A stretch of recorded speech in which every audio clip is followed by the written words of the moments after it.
2012 সালের আন্তর্জাতিক অপরাধ ট্রাইব্যুনাল 2 গঠন করা হয়েছে। 2015 সালের 3 নভেম্বর আন্তর্জাতিক অপরাধ ট্রাইব্যুনাল 2 বিলুপ্ত করা হয়।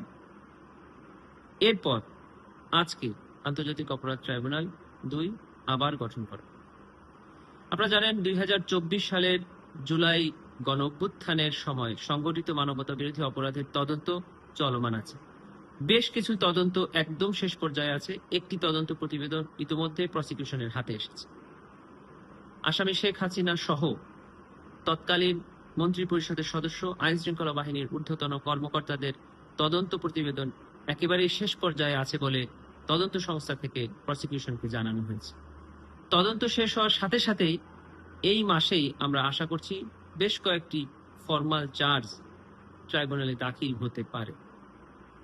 এই ফরমাল চার্জগুলো ট্রাইব্যুনালে দাখিল হওয়ার সাথে সাথেই আনুষ্ঠানিক বিচার প্রক্রিয়া শুরু হয়ে যাবে।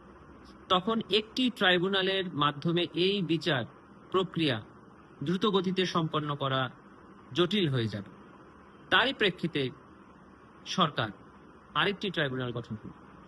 আমরা প্রসিকিউশনের পক্ষ থেকে আশা করছি দুটি ট্রাইব্যুনাল যদি একসাথে চলে, বিচার প্রক্রিয়া যদি দুটি ট্রাইব্যুনালে ভাগ করে পৃথক পৃথকভাবে পরিচালনা করা হয়, তাহলে অবশ্যই অতি দ্রুত জনগণ ন্যায় বিচার পাবে।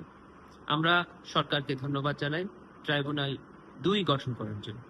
আমরা প্রসিকিউশনের পক্ষ থেকে ফরমাল চার্জ এবং আনুষ্ঠানিক অভিযোগ প্রস্তুতির জন্য কাজ করে যাচ্ছি।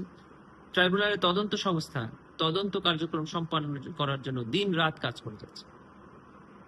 আমরা আশা করছি খুব শীঘ্রই ট্রাইব্যুনাল 1 এবং ট্রাইব্যুনাল 2 এর মাধ্যমে জাতি জুলাই অগস্টে সংগঠিত গণ অভ্যুত্থানের সময় যে মানবতা বিরোধী অপরাধ সংগঠন হয়েছে তার সঠিক বিচার প্রক্রিয়া দেখতে পাবে।